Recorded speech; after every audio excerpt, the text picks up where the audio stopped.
Mr. Mack, how are you, sir?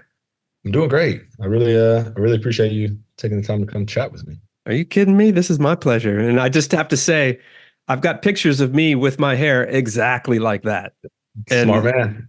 Yeah. You got to live it. Eventually it falls off or gets rid of. So you got to enjoy it while you can. yeah, exactly. Yeah, my forehead's going up a little bit, but I think I could Happens to the rock that best of us. again. I think I Bring could. it back. Yeah, bring it back. Awesome. So, you, sir, are a professional athlete and you're in the NFL and you just came over to the Buffalo Bills.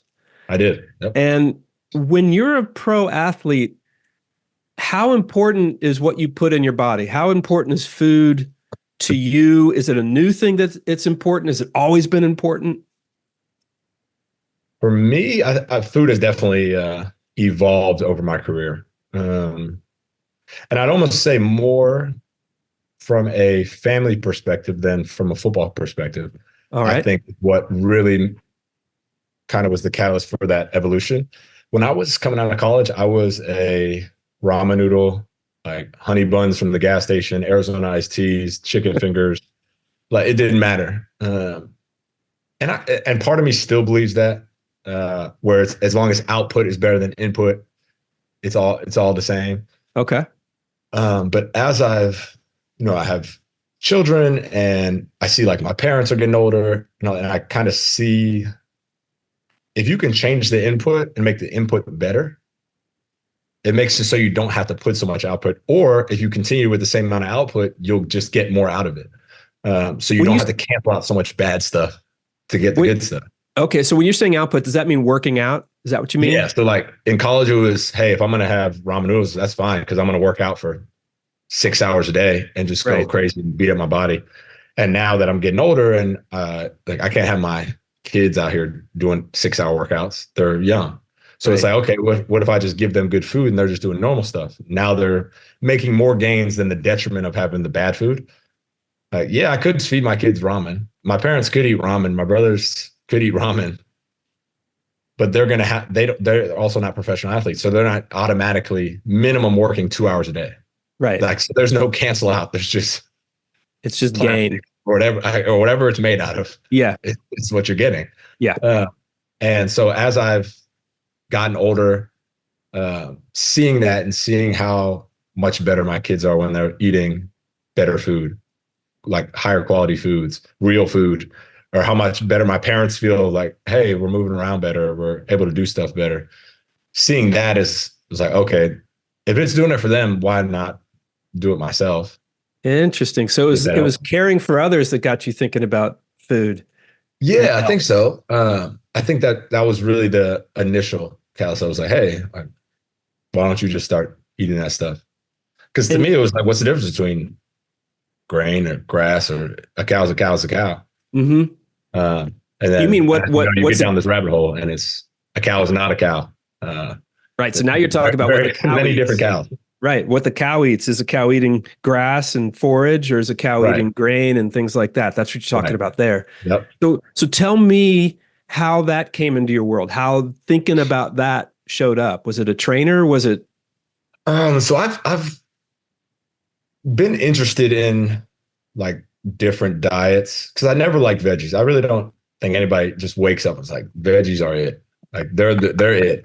Um, Everybody I know that eats veggies are like, oh, they're so good. It's like, okay, what are they cooked in? They're like, oh, this seasoning, this. I'm like, okay, so you're not just eating like your broccoli straight out the ground. right, right. You're Cheese not, sauce. yeah, like nobody's just eating the straight veggies.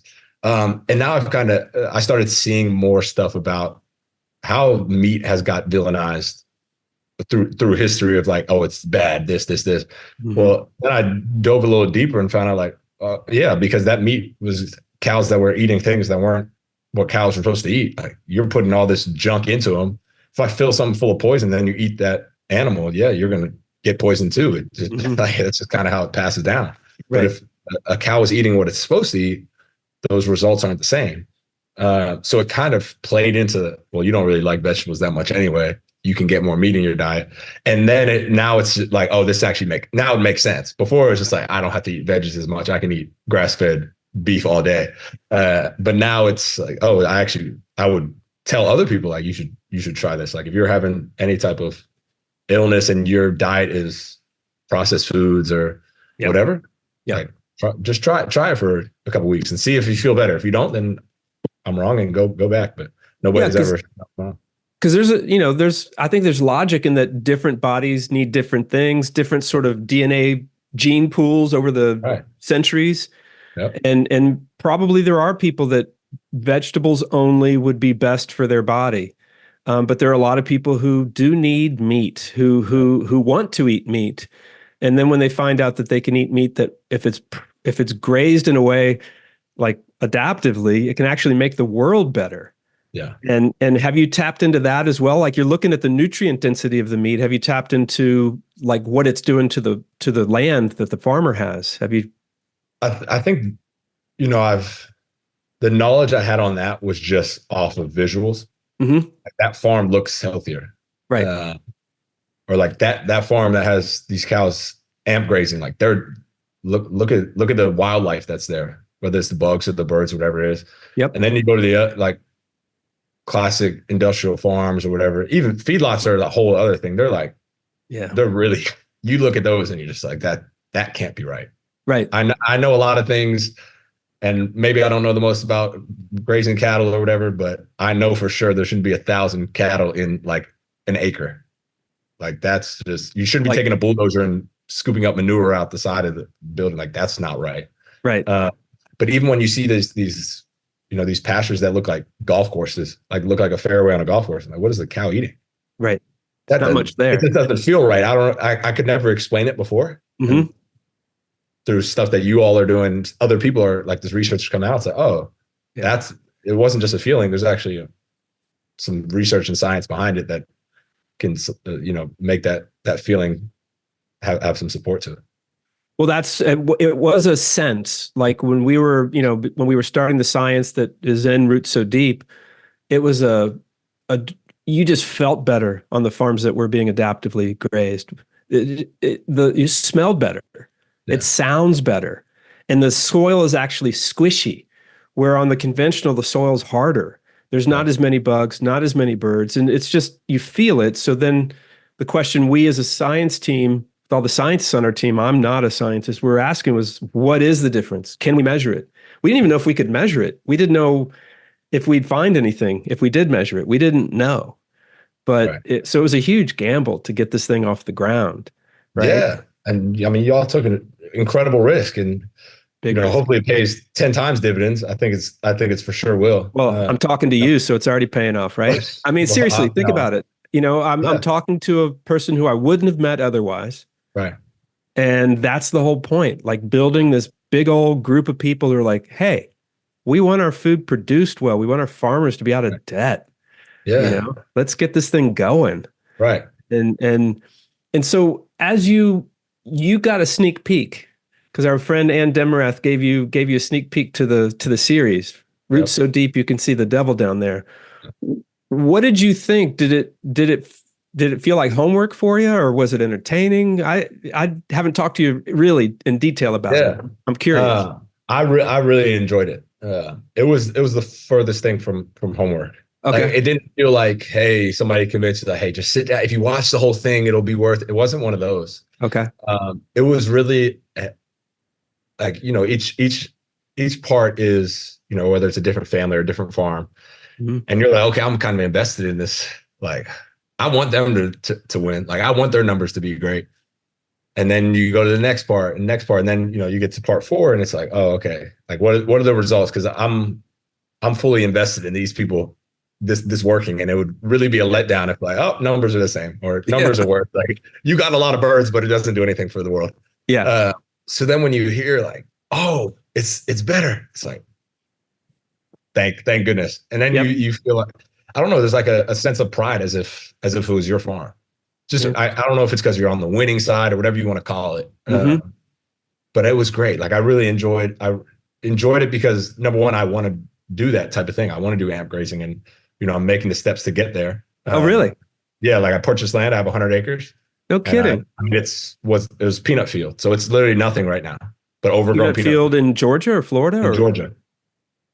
So I have some work cut out for me. But when I see these, and then especially when it got to later on in the series, seeing how they transformed it quickly, it's like, oh, okay, this isn't going to be a 20-year thing. This is like, hey, it's going to take some time, but yeah, it can be done. Right. So that was super exciting.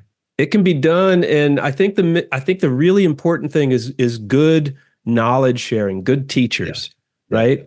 It feels like the folks who jump in without that basis, they'll make all the mistakes that all the teachers made, right? And so just work with the teachers who've made all those mistakes, so you don't have to. Yeah, you know? And that's what's been great. You talked about Ann. We actually went to Greg Judy's grazing school. Sweet. 2 weekends ago. Oh, yeah. And got to do that. Isn't he awesome? He's fantastic. And he was probably the first person I really started watching just because on YouTube, he's one of the people that he's giving away the information for free. Yeah, he's good. Like every bit of it. And I had watched hours of his videos, and you can watch them forever and still not know how to do it. I can watch videos on how to fix a car, and until that car is in front of me, I have no idea how to do it. And that's how I felt. It was like, okay, I don't really know how to take these next steps. Yep. So going there, I learned so much. And then the people that I met was even greater than the knowledge, just because they're like, oh, well, I'm doing this too. Like, I have no idea what I'm doing, but I started last year and now all of a sudden I have this, or now all of a sudden I have this, and my family's eating better and I have way more animals and they're all healthy and they're doing this. And it's like, oh, it's not impossible. It's not just Greg Judy doing it. Right. It's not just Gabe Brown doing it. Like, people out here are doing it all over the country, and it can be done. And that was like light bulb. Like, okay, I can do it. Like, I can do it in this peanut field in Georgia. I can figure it out. Yeah, because your soil's pretty beat up, I bet. Oh, it's like you might as well just paint some lines on it and turn into a parking lot. It's right. It's this far away. So you got yourself a challenge. Now, what are you doing about knowledge sharing? Are you going to be bringing in anybody? You're going to, what are you going to do about that? I met a good many people there. Obviously, Greg's in Missouri, so it's a little ways away. Yep. But just been kind of texting back and forth and learning, hey, where are you all starting? Are you starting? Because the way my land is set up, there's some forest and there's also the peanut field. So I was like, hey, what are your ideas? And some people have said, hey, just fence off just the peanut field for now. Start with that. Other people have said, hey, put a fence around the whole thing. Set it there because eventually you're going to get there. Some people have said, hey, get rid of 60% of the forest and turn it into silvopasture. So it's like it's really all over the place. And now it's, hey, let me take a little bit from this, a little bit from that, but then work it. And because Ian Mitchell-Ines was there as well. Oh, sweet. He was great, but he's so far ahead of like I don't know what he has, 50,000 acres, whatever he has. Right. And he's just get more cows. If you have too much gas, get more cows. If you have too many cows, sell them. And it makes it really simple. But when I try to explain stuff in football terms to people, I'm the same way. It's like he has so much experience. He knows what works. Right. It's a simple formula and you try to make it more difficult. But one of the things he would never do was tell people how to do it. He was always like, it's your farm, figure it out. Like, I can give you guidelines, but I can't tell you how to do it. And just like my land of Georgia, nobody can tell me, hey, this is the exact way that works the best. It's like, hey, you should move your cattle, but let your cattle figure out how like what areas are best or how the soil is in certain areas. Yep. Like, watch them, be out there with them, see how the grass grows in one area versus 10 feet away. Like, does it grow different? Does it grow taller, faster, slower? All right. Now, like, that's why it's amp grazing. You adjust it all the time. Like, it's not just make squares and that's where they go every day for the next 50 years. Right. Now, are you one of many folks who are going to get into grazing, or are you kind of spearheading in your world, in the pro sports world, the NFL world? In pro sports, there are some other guys I know for sure. I know Jason Kelsey's been working with Ann. Jason Kelsey is I think he'll eventually get to it. He's built a great platform for himself. Him and his brother have done like amazing stuff. Yeah. So I think that will be like, take precedence over the farming. But when we played together in Philly for 3 years. Yeah. And he's that type of guy that eventually wants to go in the woods. As I feel like every guy has some point in their life where it's like, just take me to the woods and let me like do man stuff. Yeah. But there's another guy that I met. His name is Avery Williamson. He actually has he either has 100 or 200 acres, and he already farms it. He's retired now. I'm not sure if he does amp grazing or what he does, but I know he does some sort of grass-fed operation. And we've chatted a little bit. This was before I got the land, so this was, some months ago.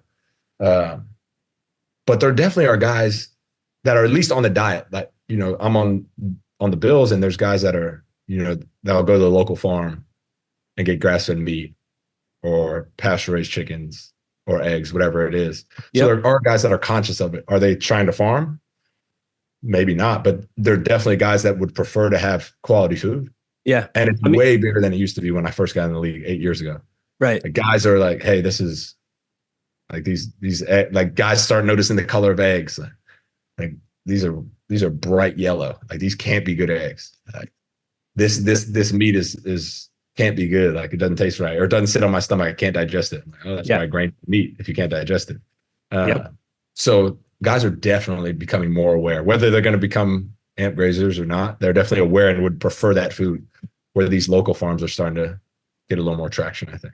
Well, I mean, having a whole lot of consumers demanding this is a missing piece, right? So that's hugely important, having folks demand it. Yeah, and I think that's going to be the one of the biggest obstacles, because if you don't have somebody to buy, you don't have a business. Right. It's like we could have the healthiest fields in the world, but if nobody's buying it, now you just got a lot of cows walking around. Yeah. So getting people to really learn. And I think that's what Roots So Deep did a great job of. It was like, this is better for you. Like, it literally make you feel better, make the world better, whether you eat meat or not. It's going to make you better in the long run, whether it's for you, your kids, wherever you want to put the onus of the conversation. But it's awesome. The idea that I have friends that are vegans, friends that are vegetarians, and all of our food, the nutrient density is down right now over the last 50, 60, 70 years. It's just our food doesn't have the same amount of nutrients. And I would venture to say that it probably doesn't taste as good. And there might be a reason that you don't like vegetables, is because nutrient weak vegetables don't taste as good. Right. And if you got yourself like a super fresh tomato that you grew, that tastes good, right?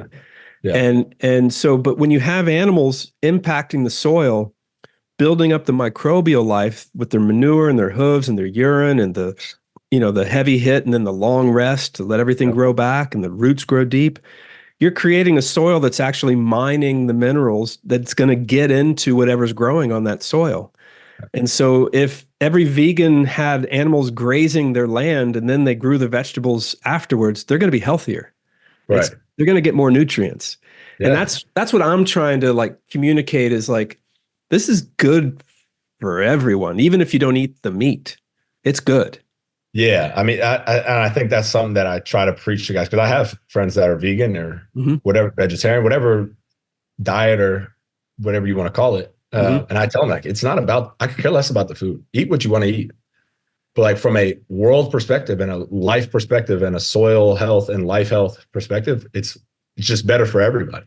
Yeah. It's not like, oh, I'm doing this because I want better meat. I'm doing it because the air is going to be better, because the runoff is going to be way less, because the soil is absorbing way more water, because now our water systems are going to be cleaner. Now our water is going to be better. Like, it's not, food is a great add-on, but it's nowhere near the top of the list of why it's important to do this. It's a system. Yeah. It's a system. Right. And there's a bunch of systems that are all affected by this. Yeah.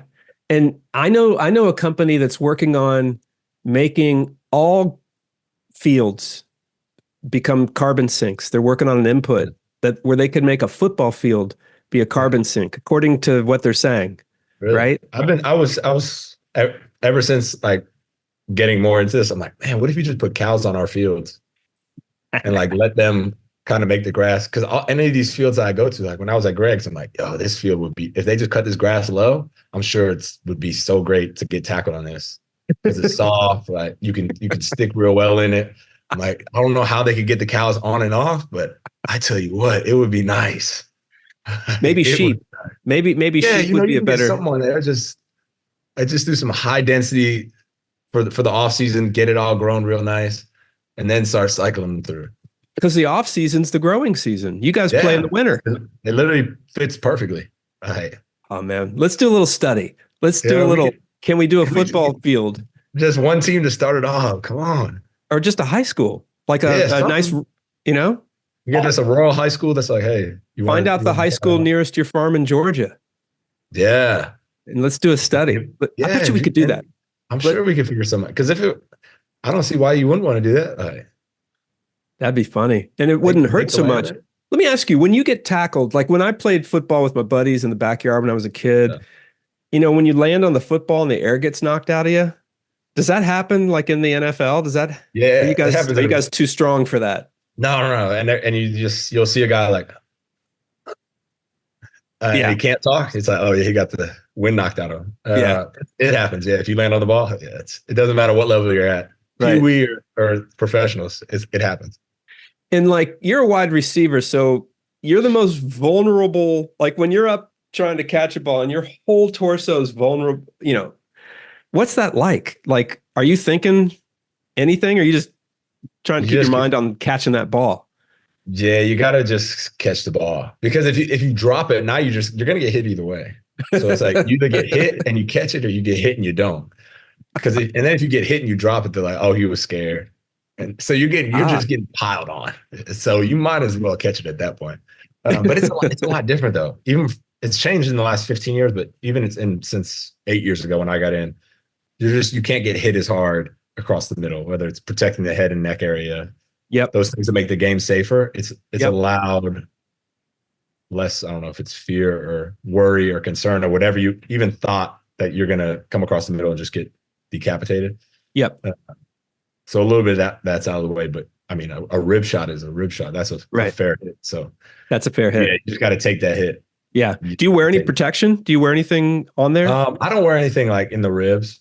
Probably quarterbacks are the only ones who wear rib protectors. Got it. It's just so restrictive. They're like this thick. Oh, okay. It's So hard. you can't be your best. Yeah, it's really hard. You're really trying to get as small as possible. Right. Lightest helmet, the smallest shoulder pads that still protect you, the smallest pads on your legs, the lightest cleats that are still structurally sound. Yep. So it's like smaller. Interesting. And the players keep getting bigger. Right. Now your body is your instrument, right? Like actors say that too, but like for you, your health is kind of everything. Like I can sit down and edit and be fat. You know what I mean? I could still get the job. I don't want to be. But for you as a professional football player, it's interesting that the idea of what food you put in your body wasn't always pounded in, right? You are what you eat, right? But you're talking calories too. You just sometimes, I saw you just gulp down one of those naked juices at the airport last week when we were meeting, and you're just like, I don't care. I'm not even tasting it. I'm just getting the calories, right? Yeah. So there's a bit of a balance. You want calories are what's like, we burn so many. If I'm trying, it depends on what I'm doing. Am I losing weight or gaining weight? Or am I trying to stay the same? If I'm trying to stay the same, like I'm burning a lot of calories. So I have to just get them in. If I go out there and try to choose like, oh, let me get the perfect calorie count here, just get the calories back in. Whereas before I would have grabbed any drink, I might have grabbed like some hot Cheetos and a soda or something. Now it's like, and naked's not the greatest either, because I'm like, all right, what other added stuff do they have in here? But at an airport, I'm like, okay, this is probably the best option I have. Let me just grab that. Bam. Yep. And I don't really care for the taste. It's 12 ounces, all right. That's probably has 4 to 6 seconds to survive. Like before I check out and before I leave the little airport store, it's already gone. Like where's the next trash can? But I like other food, like I just eat more, and the higher the nutrient density, I feel like I don't have to eat as much. So I don't have to eat, a pound of ground beef to get the same feeling of, oh, I'm full, like I feel satisfied. I can just get it from half a pound or, whatever quality the beef is. So that's helped me a lot as well. Just not having to buy such bulk amounts. As much as I love getting a cow in the freezer, it's a lot of freezer space. Now is your family going to come up to Buffalo for the season? Because you've got your family in Florida, right? Yep. So the family's in Florida. They'll probably come up every home game. Uh-huh. They won't come up here to stay because when Okay. the season ends, I'll go back down to Florida because I do all my training down there. I love the heat. Yep. Like the hotter the better to me. Like there's no amount of heat that I'm like, oh, this is not it. Interesting. The heat is like my happy place. And humidity then. Yeah, humidity. Like I'm for all of it. Like if we're out there and it feels like a sauna, great. Like sign me up. Even with like the 2-a-days in August when you guys are training up. Yeah, so we don't even have 2-a-days anymore. 2-a-days are a thing of the past. All right. You've gotten real safe and secure in football now. Like no more 2 days. Back in the day it was 3 days. So now it's a lot better in that sense. Now we're still working when we're out there. We're getting, 2 hours straight of hard work. But it's not, hey, 2 hours from 8 to 10 and then 2 hours from 4 to 6. Yeah. Now it's like, all right, you got your 2 hours and then we're in meetings the rest of the time.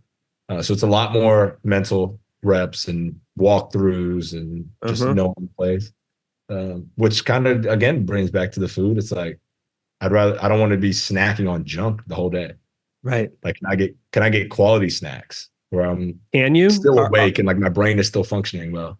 Are the teams providing food that you want? Is that changing? Is that, or is that like, are they thinking the about last it? thing in professional, maybe not all professional sports. In the NFL, I'd say nutrition is probably the last on the ladder. Got it. Which seems like the simplest thing, like, oh, just change nutrition. But right.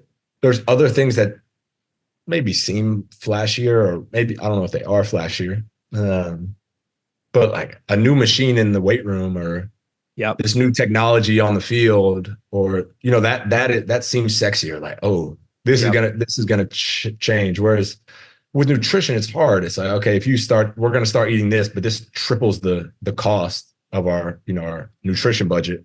Yep. The results aren't going to be immediate. Like you can't immediately say like, oh, I started eating this and I'm better. You'll feel better, but now a lot of that is just, they can't. It's hard for them to test immediately if the food is having impact. Do you think there could be a connection between nutrients going into the body and injuries going down? Like, for sure. So there's a cost savings. Players getting injured is a cost. Yeah, absolutely. I think if there was a way to, just like Roots So Deep, like concrete prove it. Yeah. They're like, all right, inflammation went down. Right. Because they know inflammation does reduce injuries. Yep.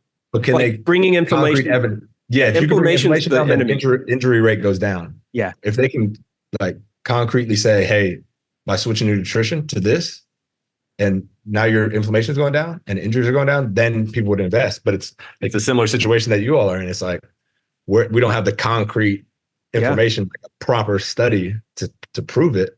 I bet you there's some studies out there. So what they're studying now, like the folks sort of in our world, it's this guy Stefan van Fleet, and he was working with this guy Fred Provenza, who's now retired, but this amazing guy. You will love meeting this guy. Yeah. So Fred's work would show that if you gave grazing animals choices, like a whole lot of different plants growing up in that pasture, they will balance their diet out. They know what they need that day. Right. Like he proved that, right? So now Stefan's saying, can we see if the meat is better quality, more nutrient density based on the way the animal's grazed and based on the way the choices the animal has on that pasture, not just the movement of the animals with amped grazing, but the actual pasture's variety. Okay. And they're showing it, right? They're showing it's showing up in the meat. And now what they're doing is they want to test the plants, test the animal in the field, test the manure in the urine, what the animal's getting, what the animal's leaving, test the meat, and then test the human who's eating the meat. To see if it goes all the way down. So it's going to go all the way through the whole cycle. Yeah. So I'm wondering if there's some way to bring in, you or other folks to sort of see, because you're an athlete, right? Your body's not operating the way everybody else's bodies. You're focused. You have a high performance vehicle, and to see how that, it would be interesting to see if we could add athletics to that study. Yeah, I think it'd be cool. I think it'd be very cool. Yeah, to add that. Because athletes kind of lead the way, right? I mean, right. So we found out you were following us on Instagram. You found us. How did you find us? Was it through Ann and Greg? Was it through them or? I think it was, I want to say, because I just started watching, the phone's always listening. I think just I started watching a bunch of videos just on grass-fed meat and I gotcha. how to raise cattle. And then I think one of y'all's videos came up. Uh-huh. I started watching. I was like, oh, this is like right up my alley. Like, this is cool stuff. And I didn't know any of this stuff at the time. Right. This was every video you posted was new knowledge to me. Awesome. Oh, awesome. Cool. Like, oh, they did this. Oh, wow, they did this. And it's funny how the circles kind of all come together because then I met Ann.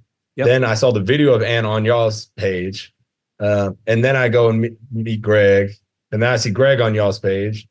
And I actually was with Will Harris down at White Oak Pastures because when I played for the Falcons in Atlanta, I was driving back down to Florida and I was like, hey, I should stop by there because I eat their meat all the time. So I ended up meeting them. This is before I followed you all or knew Ann or knew Greg. Yep. I was like, I just want to check them out. Got to meet them, like him, Jenny, Judy, the whole fam. So like all these things are connecting. It's like, is there only 5 people in this grass-fed world? Like, what the world? How are they all connected? Yeah. But it's just because I think that world is so open and because everybody's so willing to, hey, like, we know this is good. We're not gatekeeping any secret to make money. We're literally tell you, like, we want you to do it. Yeah. And I think Will was the first one I heard say, like, I don't want to sell to the whole country. Like, it doesn't interest me to do that. I want to sell to Bluffton, Georgia, and maybe outside of the state of Georgia, but not even that. Like, I'd like to sell in my area. Yeah. And when I heard that, I'm like, dude, you have like 4,000 or 5,000 acres. Why you don't want to make this a huge enterprise? Like, what in the world? It is a huge enterprise. It's a huge enterprise. Yeah. He's like, no, I want to feed the people in this state. Let somebody else feed Louisiana, Alabama, Florida. Like, let them do that. Yep. And that was an eye opener for me. It's like, oh, they're not interested. They're not in this for the money. They're in this because of what it can do. Because Will was making more money doing it the other way, probably. Yeah. I think he's doing, I don't know if it's more or less. He was certainly profitable the conventional way. Right. But it didn't feel right to him. Yeah, right. And it's like, okay, you're doing this because of what feels right to you. You're not doing this because your bottom line or because you're trying to, be the only meat producer in the US where you could just pump it out. Yep. You're doing this for the right reason because it feels like the right thing to do. Yeah. Did you ever see our short film on Will? Did you ever see? It's called 100,000 Beating Hearts. Yeah. Yeah. It was like, I don't know what, because I went to school in North Carolina. I've been in Georgia. My best friend's from Georgia. And I know the Southern draw and like the accent, but Will's accent is like, it's unique. And it's like it's like a calming, but it's not like a fall asleep calming. It's like, I'm still very much engaged. Like I'm very much engaged in what you're saying. Yeah. I don't even know, like maybe methodical is the way he like, the tempo is just, the cadence is just. It's a slower cadence. Yeah. It's slower, but you're just, I'm at the edge of my seat to like hear what he's got to say. Yeah. No, he's a great guy. I met him in 2014 and then we filmed that in 2015. And my assistant editor, she was like, boy, he talks slow. I said, and she goes, how long is this film going to be? I'm like, I don't know, but I think he can carry it. Because I filmed a bunch of other people at his farm. Yep. But when I watched his footage, I'm like, you know what? I think I'm just going to use his voice. I think this is going to be the one where it's just one voice. Yeah. And he sort of helped me figure out that can work. Yeah. And he's got such a great voice. I mean, great. It's great. Yeah. We stop in there. We go to St. George Island as much as we can every summer. Yeah. Which is just due south of him, about 3 hours. Yeah. And so we land in Atlanta and drive through and we stop in and they put us up and feed us. He won't let me spend money. He's such a gentleman. It's the best. Yeah. It's I stayed on one of the little houses right there across from the little shop. It's awesome there. Food there every day. I was like, I could live here. No problem. Right? See 10 people a day. I'm like, this is it right here. This is. So you're a Tar Heel? Like, yep. And so that's your college. Where did you grow up? Where'd you go to high school? Where'd you grow up before all that? Well, I grew up in Maryland, Rockville, Maryland. Went to school at Wooten High School, and then I went to prep school for 6 months following high school at Fork Union Military Academy. And then went to North Carolina. Got it. Did the military academy help you with discipline? Did it get your head straight? I was super disciplined. Okay. My dad, I'm one of 3 boys, so we had a very disciplined life. the prep school is really for either guys that didn't have the grades to get a scholarship or go to school. Their coach didn't want them to sit out a year in college because the prep school counted as a high school year. So you kind of like steal an extra year. Or guys that were looking for scholarships like me. So I went there to like, hopefully I could get a scholarship. But I loved it. There was no phones. You marched to breakfast, marched to lunch, marched in between classes. But there was no word. Like everybody went to bed at 8 or 9. But that to me is great. Like routine, I'm all for it. Yeah. Take away all the electronics, I'm all for it. They definitely are great in many ways. We would have never met without them. But if we just had none of them, but somehow the world could still be great and everybody would know about all the great things, yeah, I'd be all for it. Like I don't think that's gonna happen, but a moderation. Yeah, exactly. Moderation here and there. You want it here? Okay, cool. All right. Like when it's necessary, but we're a little over flooded. So that's why I love when I can go down to Georgia to the farm, even though it's not set up. I'll just literally stand at one point and just walk to the other end, like because when else is it? I'm not going to see a person walk after walking, 100 acres and walking. I'm not going to see one person. There's no other time in my life where I can't go 10 feet without seeing somebody. Not that it's good or bad. Like I'm seeing bad people. It's just, when do you get to be alone and think or be bored anymore? Just being out in nature creates such a creative space in my brain. Just on a good hike in the Rockies or something. Yeah. It's awesome. Right. There's nothing better.